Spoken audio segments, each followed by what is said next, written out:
Sinasabi mo ba, Lolo, na ipagpatuloy kong nararamdaman ko para kay Annalisa? Na ayos lang na magkatuluyan kami? Ikaw ang magdidesisyon yan, Apo. Basta kahit anong piliin mong desisyon ay nakasuporta lamang ako. Basta't hindi mong pagsisisihan sa bandang huli. Bawat tao ay mayroong kanya-kanyang mga lihim na itinatago at hindi natin ito basta na lang ipinagsasabi sa kung sino lamang. Bukod sa ating mga pinagkakatiwalaan na alam nating ligtas sa kanila ang ating lihim. Ngunit paano kung isang araw ay malaman mo ang pinakatatagong lihim ng babaeng napupusuan mo? Mamahalin mo pa rin ba siya sa kabila ng tunay niyang pagkatao? O lalayawan mo na lamang siya dahil hindi kayo nararapat sa isa't isa? At handa ka bang ibuwis ang buhay mo para lamang sa kanya? Magandang araw mga mahal naming mga masusugid na tagapakinig sa channel na ang Manlalakbay. Nais po naming magpasalamat sa walang sawa ninyong pagtangkilik sa lahat ng kwento na aming ibinabahagi sa inyo. Atin po sanang tunghayan ngayon ang itatampok nating kwento ng ating sender na si Ricky Sandoval, isang binatang antingero na umibig sa dalagang anak ng aswang. Magandang araw sa iyo, Karine, at sa lahat ng masugid ninyong tagapakinig. Itago niyo lang ako sa pangalang Ricky, taga Siquijor, at ngayon ay kasalukuyan akong naninirahan dito sa Mandaluyong. At bago ko nga pala simulan ng aking kwento, ay taos-puso kong nagpapasalamat dahil isa itong kwento ko ang itatampok ninyo sa inyong YouTube channel. Matagal ko nang gusto magbahagi ng aking kwento, ngunit wala akong sapat na panahon at ngayon lamang nagkaroon. Ang ibabahagi kong kwento ay patungkol sa nakakatakot kong karanasan sa anak ng aking amo dahil may pinakatago-tagong lihim ang mga ito. Mahirap ang buhay namin sa probinsya. Kumbaga, isang kahig, isang tuka. Nagdesisyon akong tumigil sa pag-aaral upang makapagpatuloy ang dalawa kong kapatid sa pag-aaral. 12 anyos ako noon nung tumigil ako. First year high school na sana ako nung panahong yun. Pero dahil nakikita kong sobra nang nahihirapan sila nanay at tatay na pag-aralin kaming tatlong magkakapatid, ay nagpasya na nga akong huminto na lamang muna at magtrabaho na lang para makatulong na rin sa mga gastusin namin sa bahay. Kargador si tatay at si nanay naman ay tindera ng gulay sa palengke. At sa kaunting halaga na kinikita nila sa maghapon, ay siya naming pinagkakasya sa araw-araw naming gastusin. Nararanasan din talaga namin na isang beses lang nakakakain sa loob ng isang araw. Kung minsan din ay nilagang saging o di kaya'y kamote ang kinakain namin. At masakit para sa akin na makitang nagtitiis sa gutom sila nanay at tatay para lang mapagkasya naming tatlo ang kakaunting pagkain na nakahain sa mesa. Kung ano-anong trabaho rin ang pinasok ko sa mura kong edad, inililibot ko ang mga gulay na paninda ni nanay sa baryo namin.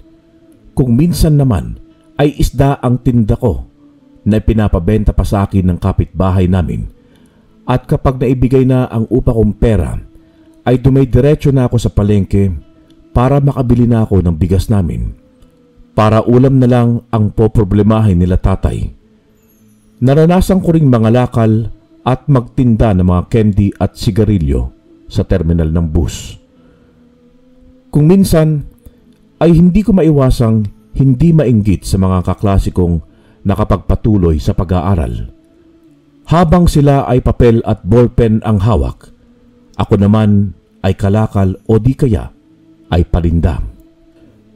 Pero kailanmay, hindi ko kinahiya na mahirap lamang kami dahil sa marangal nanggagaling ang ipinambibili namin ng pagkain.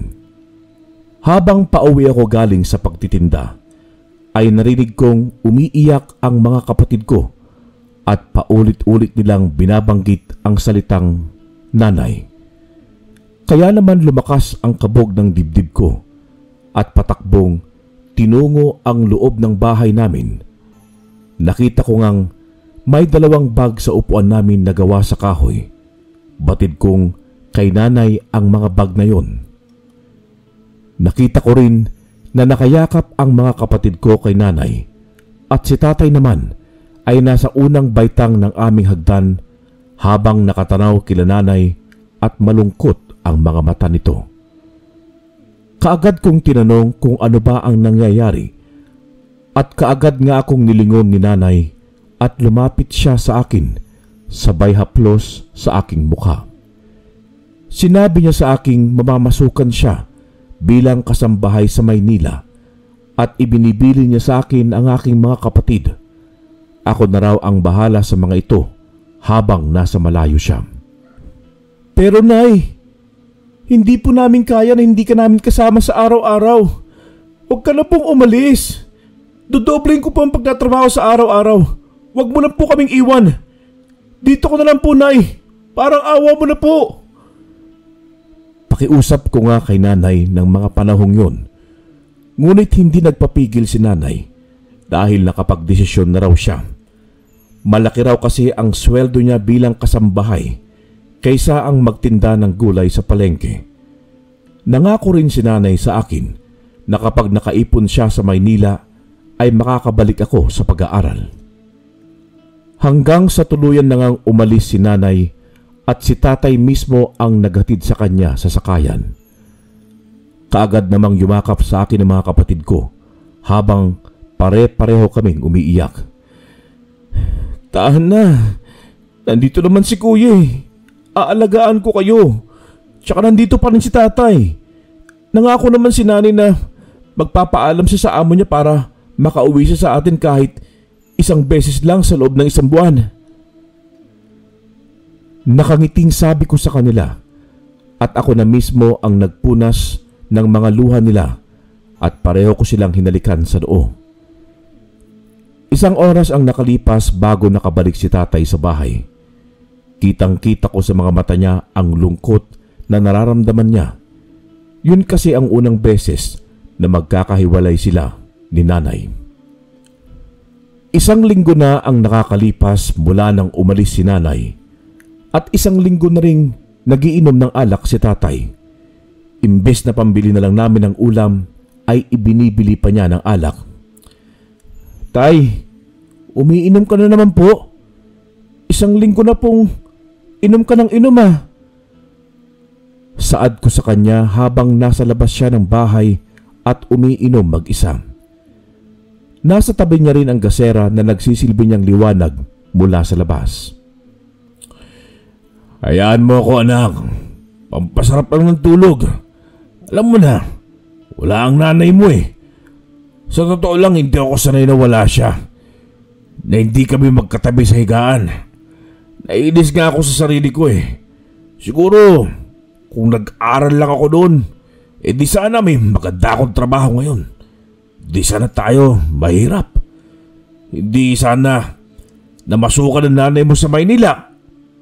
Kaya kayo mga anak ko ha, huwag kayong gagaya sa amin ng nanay niyo na elementary lamang ang natapos. Magpursige kayo mag-aral kahit sobrang hirap ng buhay. Kasi alam mo anak, mas maganda talaga kapag nakapagtapos ng pag-aaral. Dahil paniguradong kahit pa paano'y may laban kayo sa buhay na maging maganda ang kinabukasan nyo. Mahabang wika ni tatay sa akin, sabay tungga ng alak na nasa baso. At itinanim ko talaga sa isipan ko ang mga sinabing yon ni tatay. Kaya naman, mas lalo ko pang sinibagan sa pagtatrabaho. Pumasok din ako bilang dishwasher sa isang karinderya na malapit sa barangay hall namin. Ayaw pa nga akong tanggapin ng una dahil minor de edad pa lang ako. Pero nagpumilit ako at sinabi ko ngang kayang-kaya kong maghugas ng mga pinggan. Kaya naman wala na silang nagawa kundi ang tanggapin ako. Nalabis kong ipinagpapasalamat dahil may karagdagan akong kikitain.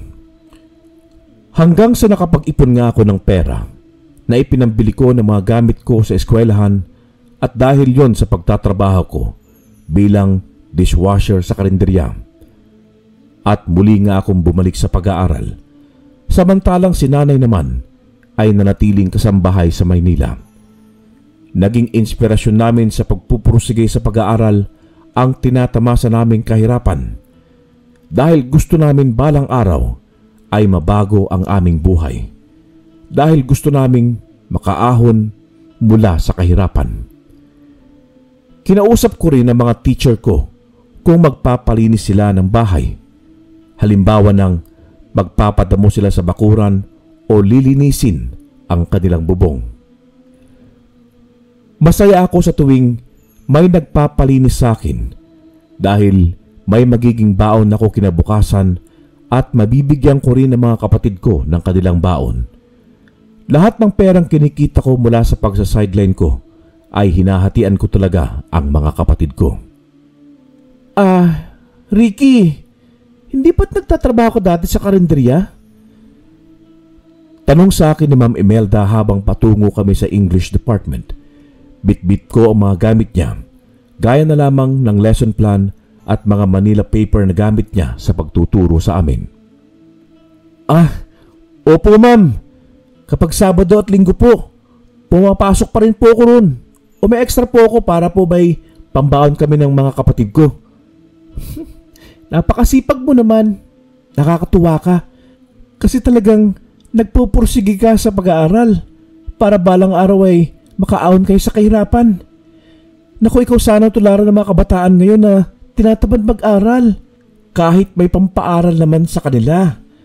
Ay napakabuti mo rin kuya sa mga kapatid mo ha. Napakaswerte ng mga magulang mo sa'yo. Natuwa naman ako sa sinabing yon sa akin ni Ma'am Imelda. Kay sarap sa pandinig at pakiramdam ang mga salitang yon mula sa aking guro. Maraming salamat po mama. Lahat po talaga gagawin ko para po makapagtapos kami ng pag-aaral ng mga kapatid ko. Dahil sabi nga po sa akin ni tatay, ang edukasyon ay mahalaga sa mga tao. Hindi lahat ng mga bata ay nakakapag-aral. Kaya madali silang naluloko ng ibang tao dahil salat sila sa kaalaman. Tama ang sinabi ng tatay mo.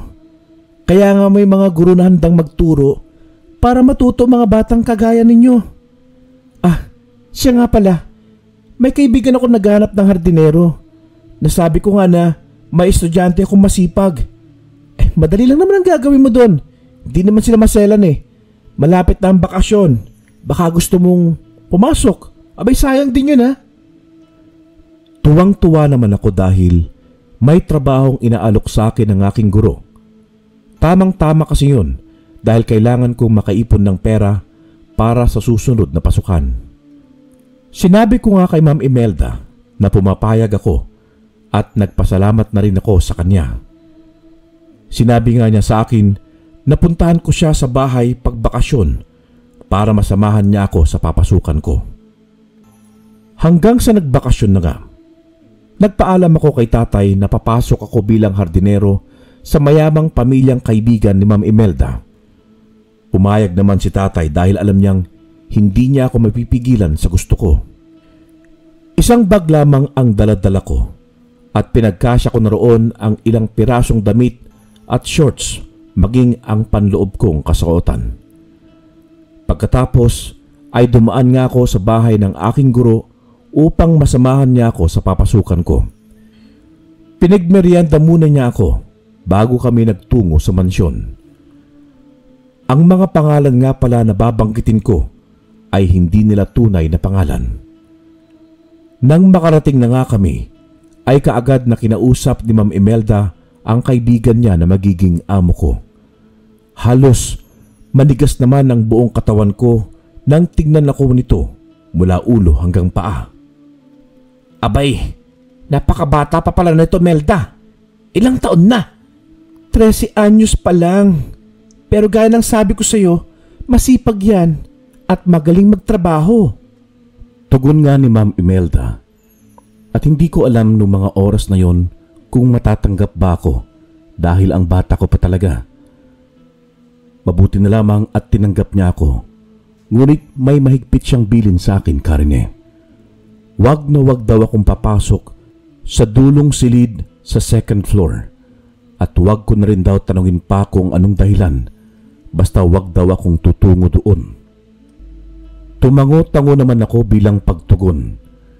Kahit nagtataka ako kung bakit bawal akong magtungo sa nasabing silid. Habang nagtataka ako, ay nakita kong nagtitigan sila Ma'am Imelda at si Doña Matilda na para bang may ibig sabihin.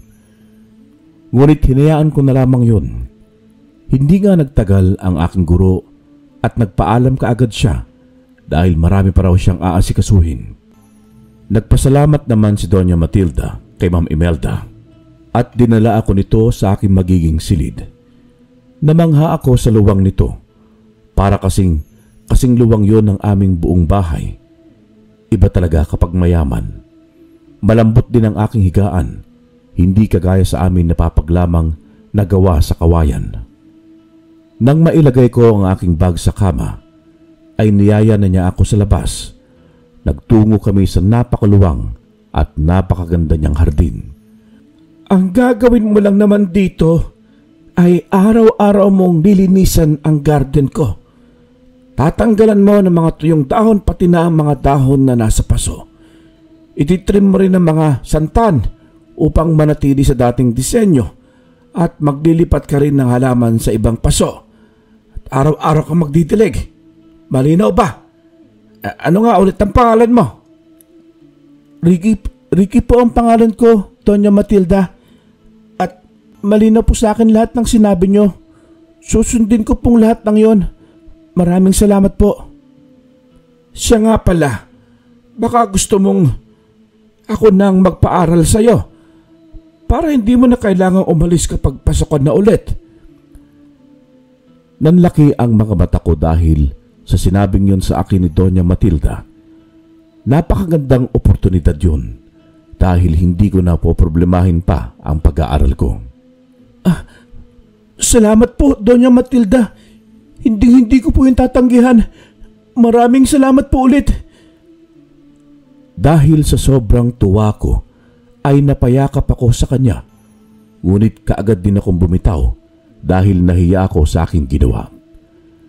Pero nawala ang hiyang naramdaman ko nang makita kong nakangiti siya sa akin at napansin kong maluha-luha ang kanyang mga mata. Nung araw ding yun, ay nag-umpisa na rin ako maglinis ng mga halaman. Napakarami kasing dahon at talagang makalat ang buong garden. Diniligan ko na rin yun at hapon na nang matapos ako dahil sa dami ng halaman sa hardin na yun nang biglang may lumapit sa akin. Isa sa mga kasambahay nila Doña Matilda. Ikaw ang bagong hardinero dito, no? Napakabata mo naman. Halika na. Magpahinga ka na at malapit na rin tayong maghapunan. Saad nga niya sa akin at inayos ko lamang ang host na ginamit sa pagdidilig at sumunod na ako sa kanya papasok sa loob ng bahay. Una nga nilang hinainan ang mag-asawa at pagkatapos ay kami naman ang kumain. May sarili kaming lamesa sa kusina at doon kami kumakain kasama rin namin ang dalawang kasambahay at isang driver maging ang isang security guard. Marami rin kaming napagkwentuhan habang kumakain kami. Nalaman ko rin na mga bago lang pala sila doon at ang pinakamatagal ay 4 na buwan. Nagtataka nga raw sila kung bakit walang tumatagal samantalang mababait naman ang mag-asawa. At ang tanging naiisip nila ay baka nahihirapan sa trabaho. Bakit po pala bawal magpunta sa isang kwarto sa taas? Yun po kasing binilin sa akin ni Doña Matilda eh. Huwag niyo na lang po sana ako isusumbong na nagtanong po ako sa inyo ha. Tanong ko nga sa kanila nang bigla na lamang silang nagkatinginan bago bumaling ng tingin sa akin. Anak lang naman nila Doña Federico ang nandoon sa kwartong yun eh. Hindi ko pa nakikitang pinapalabas ng bahay. Lagi lang na nasa kwarto. Hindi ko alam kung bakit eh. Siya rin ang nagdadala ng pagkain doon. Siya ang nagluluto ng pagkain para sa anak niya. Madalas nga rin nagwawala yun sa kwarto. Nakakaawa talaga. Alam niyo yun, yung mayaman nga sila. Maraming sasakyan at may mansyon. Pero hindi sila masaya dahil dun. Tugon nga ni Ate Loida na mas lalong nagpagulo sa aking isipan. Pero ipinagkibit-balikat ko na lamang yun at nagpatuloy ako sa pagkain. Ang dulong bahagi nga pala ng kwarto kung saan doon ang silid ni Doña Matilda ay katapat din ng aking silid. Malalim na ang gabi nang makarinig ako ng may sumisigaw.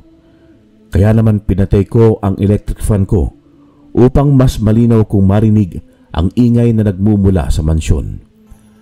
At dahil hindi pa rin klaro sa pandinig ko, ay binuksan ko na ang kwarto at lumabas ako. Nakarinig din ako ng may nababasag na kagamitan mula sa second floor, sa silid ng anak nila Doña Matilda.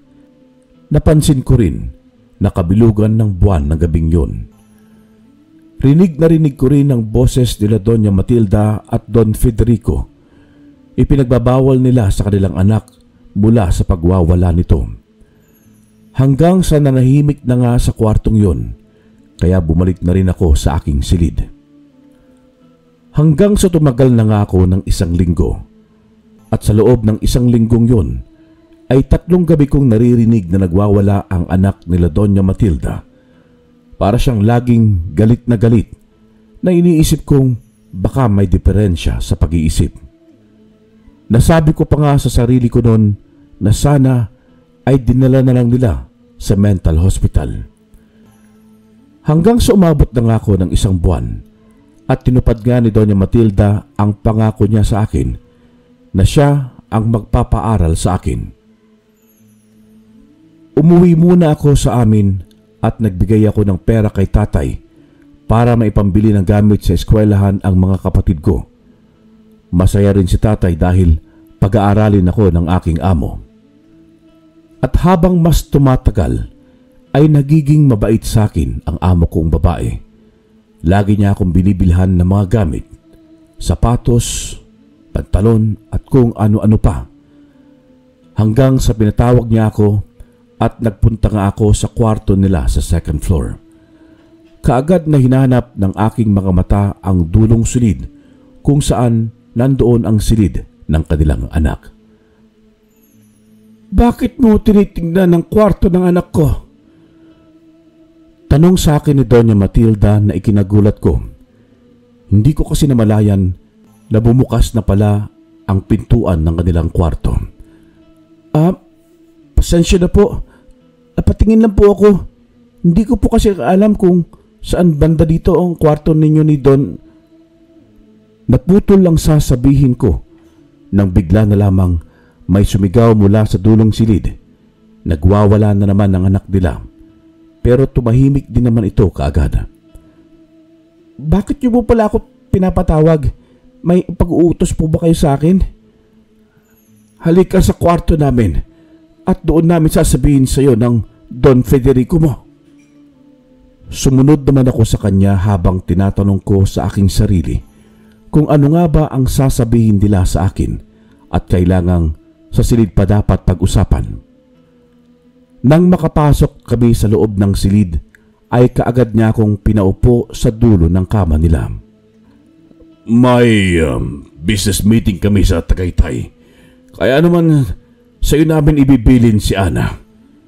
Ikaw ang magdadala sa kanya ng pagkain niya sa kwarto.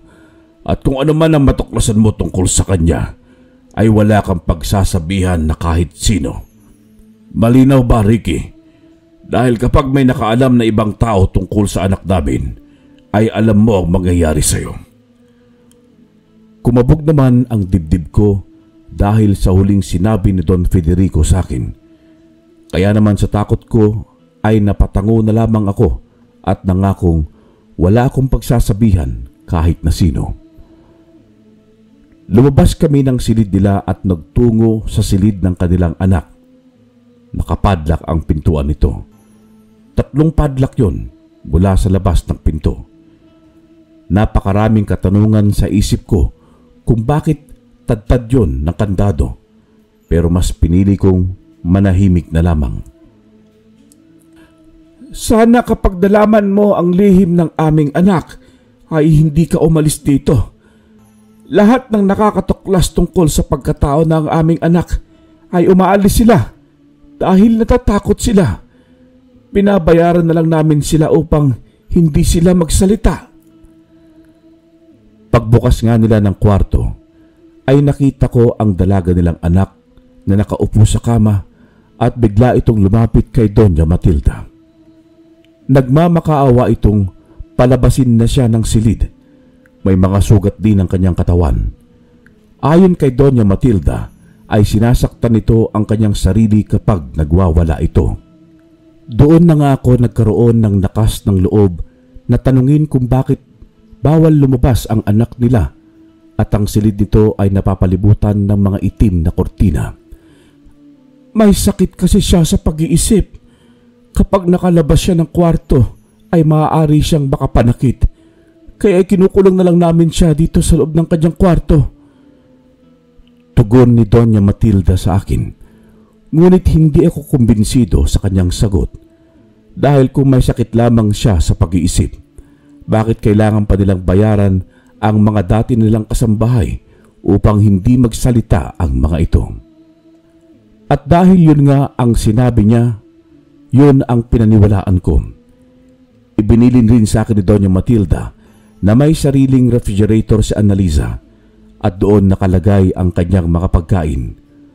Kumuha na lamang daw ako roon at ipainit ko bago ko ibigay sa kanya. Madaling araw nga nang umalis sila ng bahay patungong Tagaytay.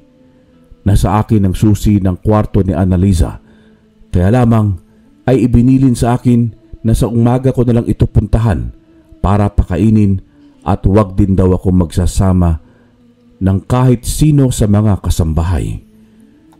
Kaya kahit gustong makita nila Ate Loida si Annalisa ay hindi ako pumayag dahil ayokong suwayin ang bilin sa akin ng mag-asawa. 7:00 na ng umaga nang kumuha ako ng pagkain at ipinainit ko yon. Nagtataka talaga ako kung bakit nakabukod pa ang kanyang pagkain. At dahil sa kuryosidad ay tinikman ko yon. Wala yung kalasa-lasa kahit na kaunti. Kaya napaisip ako kung bakit walang lasa. Pero hinayaan ko na lamang at nagmadali na akong tumungo sa kwarto ni Annalisa. Nagulat ako nang makita kong nakatali ng kadena ang isang paa sa paa ng kama. Awang-awa ako sa kanyang kalagayan at dahil 4 ang susi na hawak ko ay alam kong para sa tanikala niya ang isang susi. Salamat sa iyo at pinakawalan mo ako. Nasaan sila mama at tito? Napakunot ang noo ko sa kanyang sinabi. Ha? Sinong tito? Si Don Federico ba? Tanong ko nga sa kanya at kaagad naman siyang tumango. Kung tito lang ang tawag mo sa kanya, ibig sabihin, hindi mo ama si Don Federico? Oo, hindi ko siya tatay. Ano nga palang pangalan mo? Bago ka lang ba dito? Napakalambing ng kanyang boses at matino naman siyang kausap. Kaya nakakapagtakang sinasabi nilang may sakit sa pag-iisip si Annalisa. Nagpakilala nga ako sa kanya at sinabi kong may 4 na buwan na akong nagtatrabaho sa kanila. Pwede ba akong makisuyo sa'yo? Gusto ko lumabas ng bahay. Gusto ko makalabas sa kwartong ito. Sawang-sawa na ako dito eh. Naku, pasensya na. Mahigpit na binilin sa akin ng mama mo na wag kitang palalabasin ng kwarto mo eh. Naawa ako sa'yo dahil nakakulong ka lang dito. Pero hindi ko sila pwedeng suwayin eh. Tugon ko sa kanya Kaya naman lumungkot ang kanyang mga mata at naupo sa gitna ng kanyang kama. Paulit-ulit akong humingi ng pasensya sa kanya at sinabi kong kumain na siya, ngunit hindi raw siya nagugutom. Sige na, kahit kaunti lang, para naman may laman niyang sikmura mo kahit konti. Mas gusto kong lumabas dito. Sawang-sawa na ako. Minsan nga gusto ko na lang mamatay kaysa pa habang buhay na nakakulong dito at walang kalayaan. Saka siya biglang humagulgol ng iyak at nagwala. Itinapon niya rin ang kanyang pagkain kaya nagkalat ito sa sahig. Labis akong kinabahan ng mga oras na yon dahil baka maging ako ay saktan niya. Mabuti na lamang talaga ay naipadlock ko rin ang pinto sa loob kaya hindi siya makakalabas. Nang bigla siyang tumitig sa akin at nanlisik ang mga mata niya sa galit at akmang aagawin ang susi mula sa akin. Pasensya ka na. Huwag kang magagalit sa akin. Hayaan mo't kakausapin ko mama mo at ang tito mo na palabasin ka nila. Pero sa ngayon, hindi talaga kita mapagbibigyan dahil di ako mawawalan ako ng trabaho kapag pinakawalan kita. Nang sabihin ko yun, ay saka lamang siya kumalma at naupong muli sa kanyang kama at ibinalik kong muli ang tanikala sa kanyang mga paa at doon ko napansin na puro sugat na pala ito kaya mas lalo akong naawa sa kanyang kalagayan. Hindi naman siya pumalag nang gawin ko yun at hinayaan lamang ako. Habang nakatali nga siya ay nilinis ko na ang mga nagkalat na pagkain niya sa sahig at ipinag-init ko na lamang siyang muli ng kanyang makakain. At mabuti na lamang, kinain na niya ito. Hanggang sa lumabas nga ako ulit ng silid, ay wala siyang kibo. Dahil sa labis na awa na nararamdaman ko para sa kanya, ay napasandal pa ako sa pinto ng kanyang kwarto habang bitbit ko ang mga pinagkainan niya. Napakaamo ng mukha ni Annalisa. Matangos ang kanyang ilong at maganda ang kanyang mga mata. Ngunit kapag galit siya ay bigla na lamang itong nanlilisik. Kinabukasan na nga ng tanghali nakabalik ang mag-asawa at kaagad nilang kinumusta sa akin sa Annalisa. Sinabi ko ngang mabuti naman ang lagay nito at kumakain tuwing binibigyan ko ng pagkain. At dahil doon ay tuwang-tuwa sa akin ang mag-asawa. Pero hindi ko binanggit ang natuklasan ko kay Annalisa na hindi niya tunay na ama si Don Federico. May iniabot sila sa aking sobre na naglalaman ng halagang 10,000 piso. At dahil sa laki ng halagang yun, ay hindi ko ito tinanggap. Ngunit ipinagpilitan sa akin yon ni Don Federico. Tanggapin mo ang konting halagang yan para sa pag-aalaga mo sa anak namin. Basta't manatili ka lamang dito'y higit pa riyan ang perang matatanggap mo sa amin. Saad niya, kaya tinanggap ko na ang perang yun at nagpasalamat ako ng paulit-ulit. Tamang-tama at tumutulo ang bahay namin tuwing umuulan. Nagpaalam ako sa kanila kung maaari ba akong umuwi upang maiabot ko ang pera kay tatay.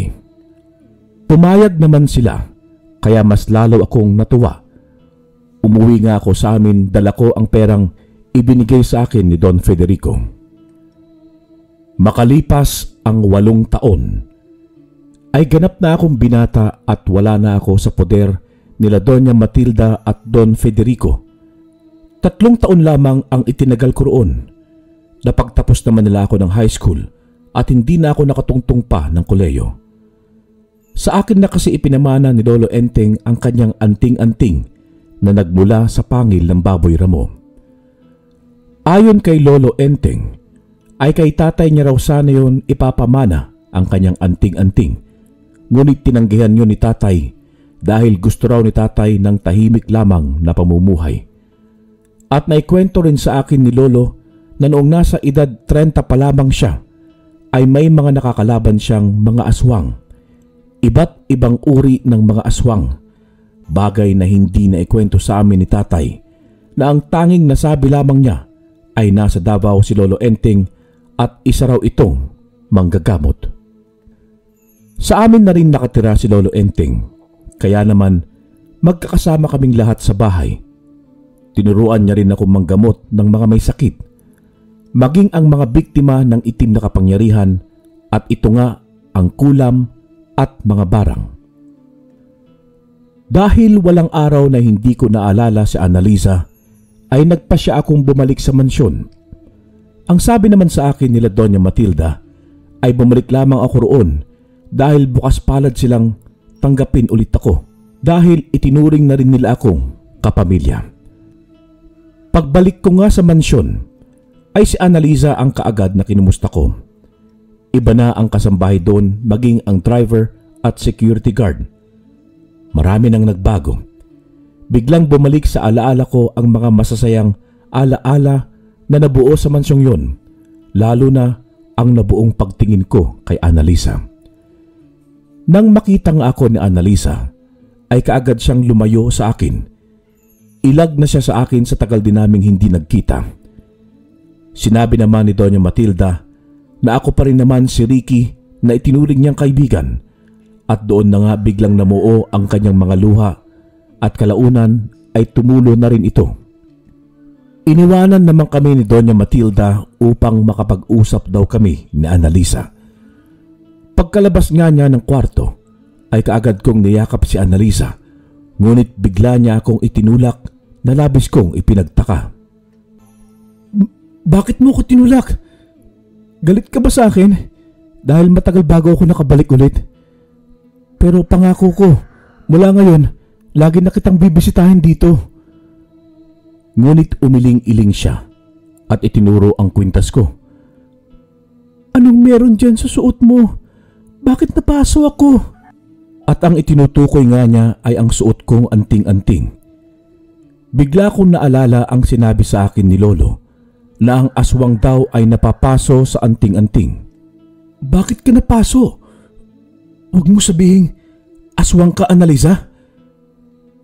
Nang tanungin ko ngayon, ay bigla na lamang siyang yumuko, kaya mas lalong lumakas ang kutob ko na isa nga siyang aswang. Tama ka, Ricky. Pero hindi ako purong aswang, dahil ang tunay kong ama lamang ang aswang. Anak ako ni Mama sa tatay kong aswang.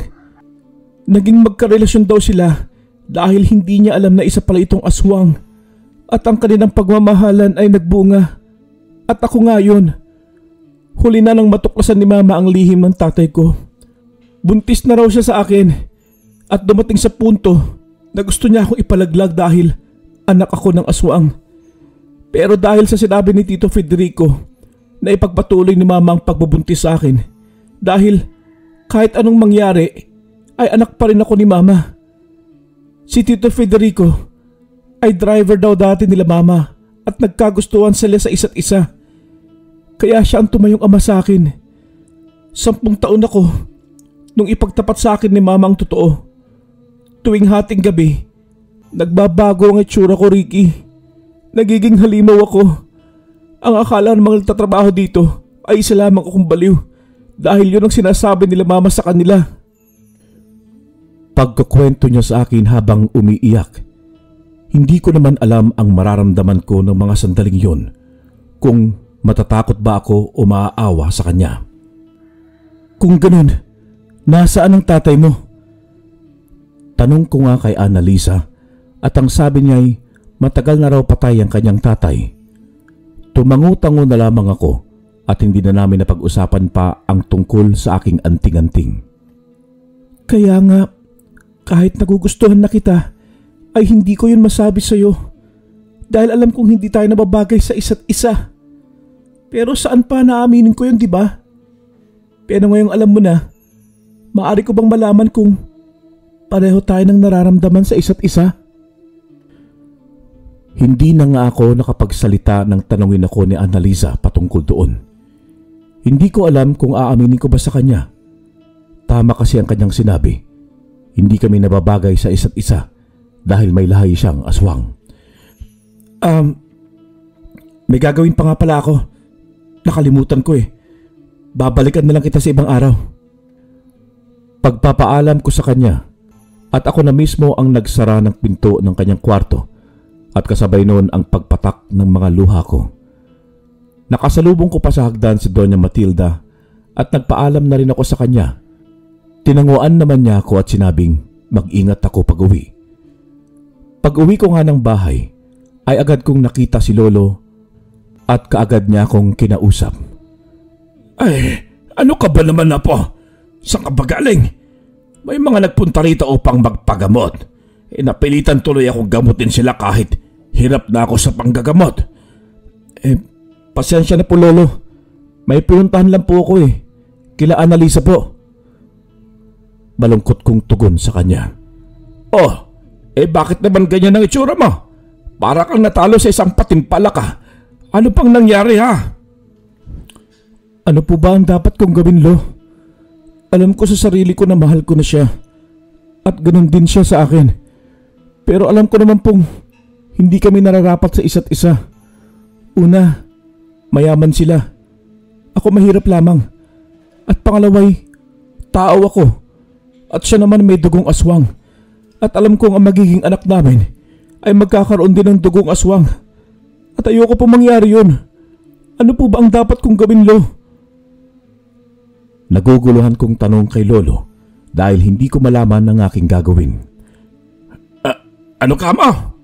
Si Annalisa may dugong aswang.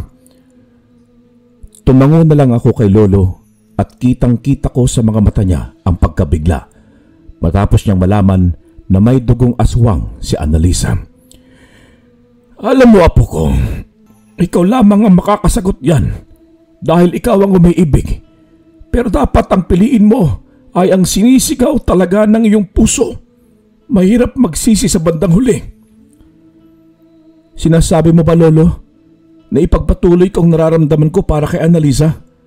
Na ayos lang na magkatuluyan kami? Ikaw ang magdidesisyon yan, Apo. Basta kahit anong piliin mong desisyon ay nakasuporta lamang ako. Basta't hindi mong pagsisisihan sa bandang huli. Tugon nga niya na mas lalo lamang nagpagulo sa aking isipan. Pero sa kabilang banda ay tama rin naman si Lolo na kailangan kong piliin ang bagay na hindi ko pagsisisihan sa bandang huli.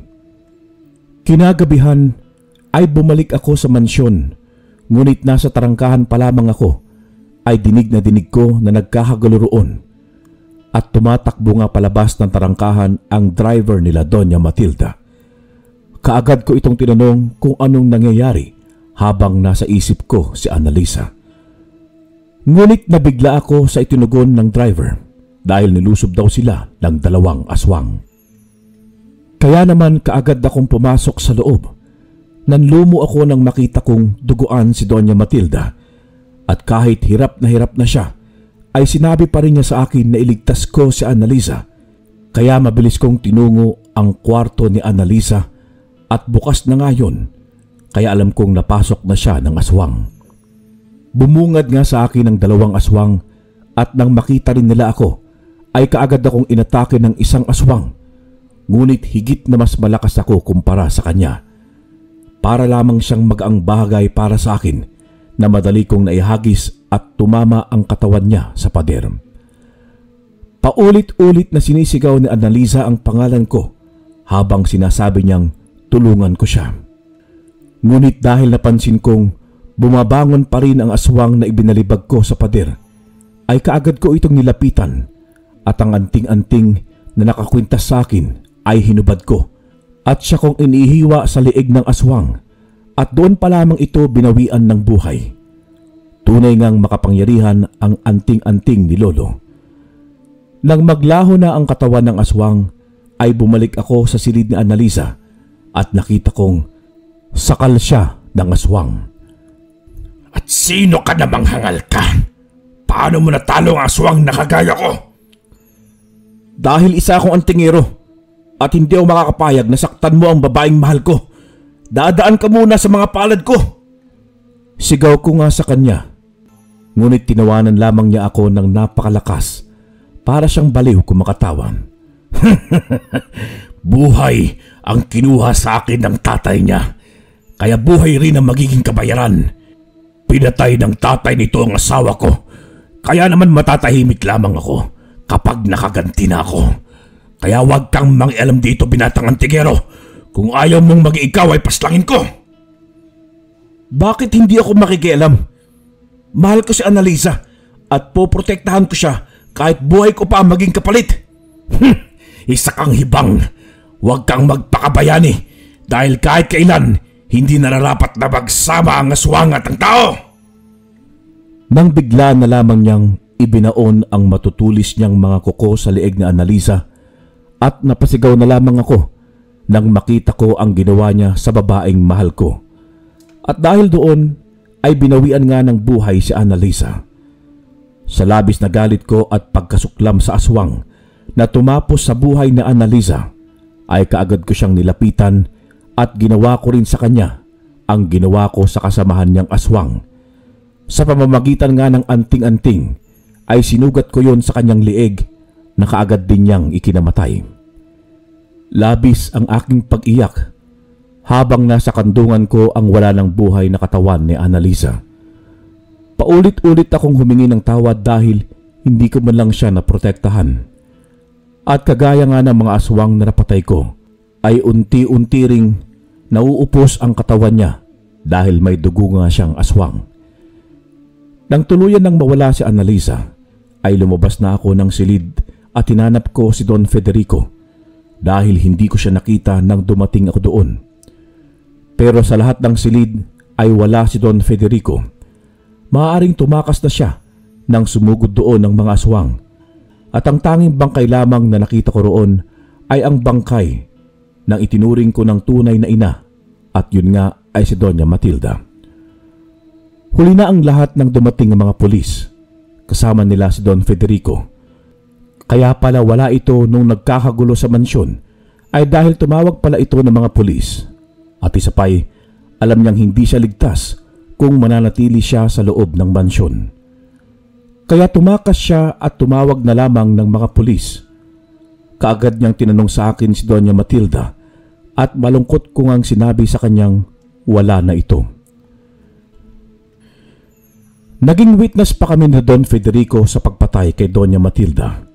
Ngunit hindi naniniwala ang mga kapulisan na aswang ang may gawa nun hanggang sa natapos ang kaso. Wala namang ibang namatay dahil nakatakas ang mga kasambahay kaya sila Annalisa at Doña Matilda lamang ang napatay ng gabing yun. Tanging sa panaginip ko na lamang nananatiling buhay si Annalisa.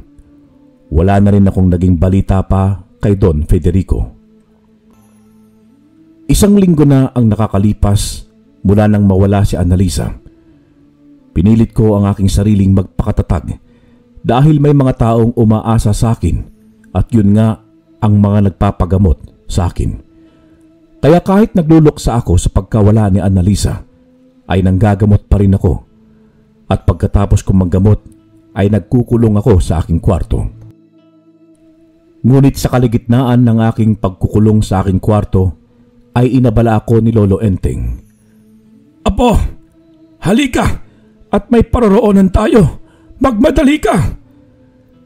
Kaya kaagad ko nga binuksan ng pinto ng aking kwarto at nilabas ko si Lolo. Saan po tayo pupunta, Lo? Sa kakahuyan. Tuturuan kitang makipaglaban para kahit gaano karami ang aswang ng iyong makakalaban ay makakaya mong paslangin ang lahat. Pero wala po akong gana mag-ensayo ngayon. Maaari po bang sa isang araw na lang? Ngayon na! Hindi pwedeng ipagpaliban ang pag-iensayo dahil hindi natin alam kung kailan mangyayari o bukas, mamaya. Dapat ay lagi tayong handa anumang oras. Napakamot na lamang ako sa aking batok at kahit tinatamad ako ng mga panahong yun, ay sumama pa rin ako kay Lolo at sinunod ko ang mga nais niyang mag-ensayo kami. Ngunit sa pag-iensayo namin sa kakahuyan, ay may bigla na lamang kaming narinig na kaluskos mula sa damuhan. Kaya naman natigil kami sa pag-iensayo. Maganda ka, Apo. Mukhang totoong laban ito. Nararamdaman kong may ibang nilalang sa lugar na ito. Ano pong ibig mo sabihin, Lo? Na may aswang ngayon? Hindi po ba't gabi lamang sila lumalabas? Ibang aswang yon. Dahil ang mga malalakas na aswang ay kayang lumabas kahit may araw pa at kaya nilang magbagong anyo. kaya nilang maging baboy ramo o di kaya ay ibon. Paano ko naman po malalaman kung aswang ang isang baboy ramo na makikita ko? Kapag kulay pula ang kanyang mga mata. At muli nga kaming nakarinig ng kaluskos at hinanap namin yon ni Lolo. Ngunit ang nakita namin ay baboy ramo talaga at hindi aswang. At nang makita kami ay kaagad din itong tumakbo palayo sa amin. Parehas na lang kaming natawa dahil puro aswang na ang laman ng aming isipan. Ipinagpatuloy nga namin ang pag-iinsayo. Maraming teknik ang itinuro sa akin ni Lolo pagdating sa pakikipaglaban sa mga aswang. Pinalakpakan naman niya ako at pinuri, kay bilis ko raw na matuto. Nang biglang makarinig kami na may sumisigaw at nangihingi ito ng tulong, kaya't hinanap namin ang taong yon at kitang-kita namin ni Lolo na duguan ito, kaya mabilis ko itong nilapitan upang tulungan. Sinabi nga niyang may umatake daw sa kanyang nilalang at hindi niya raw alam kung anong klaseng nilalang yun.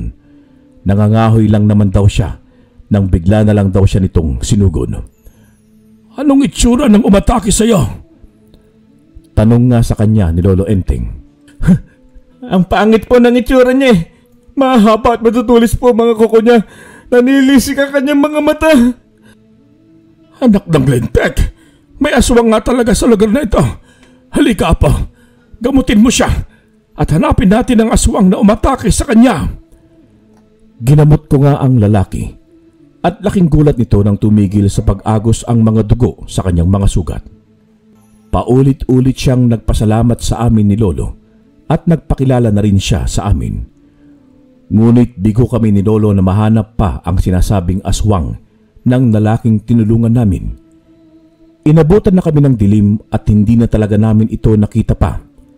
Sinamahan na lang namin ang lalaking pauwi ng kanilang bahay at binilinan kong wag na munang magtungo sa kakahuyan na yon at baka makita siyang muli ng aswang at baka sa susunod ay hindi na siya makaligtas pa. Sinabi ko rin sa kanya kung saan kami nakatira ni Lolo para mapuntahan niya kami kung sakaling kailanganin ulit niya ang tulong namin ni Lolo. Maraming salamat po talaga. Kung hindi dahil sa inyo ay baka wala na ako. Baka hindi na ako makauwi ng ligtas sa pamilya ko. Utang na loob ko sa inyo ang aking buhay. Walang anuman yung kuya. Mag-iingat ka lagi. At pagkatapos nga, ay umuwi na kami ni Lolo ng bahay at ikinuwento namin kay tatay at nanay ang mga nangyari. Dahil nga doon ay nangangamba si nanay na baka may mga bumabang aswang sa baryo namin. Dahil noong taong 1970 raw ay may baryo sa Siquijor na nilusob ng mga aswang at pinagpapaslang ang mga taong nakatira roon dahil lagiganti raw ang mga ito sa tao.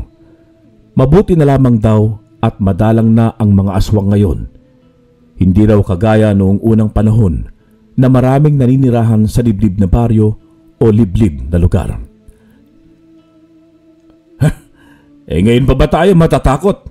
May anak tayong antingero. Tunay na mas malakas ang isang antingero kaysa sa mga aswang na yan. Natuwa naman ako dahil sa sinabing yon ni tatay at hindi siya kumontra noon na ipamana sa akin ni Lolo ang anting-anting. Sa katunayan ay suportado niya ako at tumutulong din siya sa pag-aasikaso sa mga nagpapagamot sa akin. Hanggang sa pinaalis na kami na may-ari ng lupang kinatitirikan ng bahay namin sa Siquijor dahil patatayuan na raw ng gusali ang lugar na yon. At dito nga kami napadpad sa Navotas at dito ko ipinagpatuloy ang aking nasimulan. Katuwang ko nga si Lolo Enteng sa panggagamot at unti-unti rin akong nakilala ng mga tao dito at dumami ang mga nagpapagamot sa akin. At kahit isang dekada na ang nakakalipas mula nang mangyari ang lahat, ang pagkawala ng babaeng una kong minahal ay nanatiling sariwa pa rin sa aking ala-ala ang lahat. Kung minsan ay dumadating pa sa punto na umiiyak akong mag-isa, lalo na kapag mag-isa na lamang ako sa gabi. Mabuti na lamang at nakilala ko si Elizabeth, ang babaeng nagpatibok muli ng aking puso. Tanggap niya ang pagiging isang antingero ko at alam din niya ang nakaraan ko at walang problema yon sa kanya. At ngayon nga po ay 2 buwan na pong patay si Lolo. Pumanaw siya sa edad na 90 at ang huling habilin niya sa akin ay pakaingatan ko ng mabuti ang kanyang pamana sa akin at ito nga ang anting-anting. Ang mga kapatid ko ay isa ng guro at ang bunso namin ay isa ng dentista at masasabi ko nung maayos na ang aming buhay. Nagpaplano na rin ako na pakasalan si Elizabeth at bubuo kami ng pamilya. Muli po ay nagpapasalamat ako sa inyong lahat na pinakinggan ang aking kwento mula umpisa hanggang katapusan. Hanggang dito na lamang po, Karine, ang aking kwento. Maraming salamat po. Naway marami pa ang tumangkilik sa channel nyo at mas marami pa ang kagaya kong magbabahagi ng kanilang kwento at karanasan. Lubos na gumagalang, Ricky Sandoval. Wakas.